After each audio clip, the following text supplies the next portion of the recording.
But the first thing I want to do is start from an empty canvas. So go to the File menu, New from Template, and select Empty at the bottom of the list.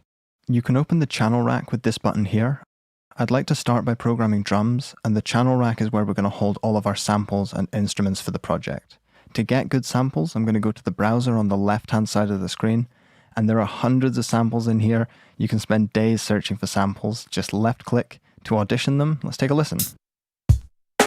When you find the perfect one, left-click and drag, and then just drop it onto the channel rack. When you find a kick and snare that you like, just middle-click and rename and color these to keep your project nice and organized. With that done, let's set a tempo for the project by turning on the metronome. 120 is too fast, so I'm just going to slow it down to 90. Finally, I'll create a pattern to start programming the drums in. In the step sequencer, a left click adds a beat and a right click removes it. It's a really great way to start sequencing your beat.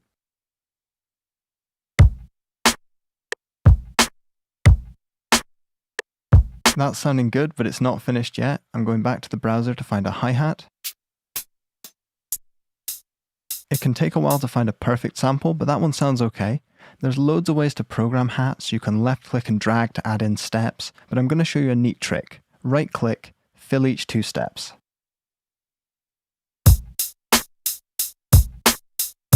That sounds great, but the hi-hats are far too loud, so I'm going to use the channel volume dials here just to get everything sitting in the right place.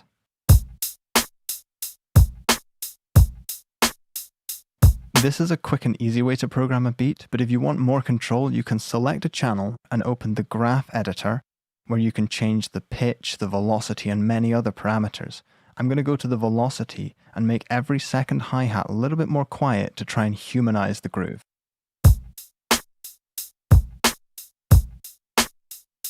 I'm also going to loosen up the groove by just increasing the swing amount a little bit.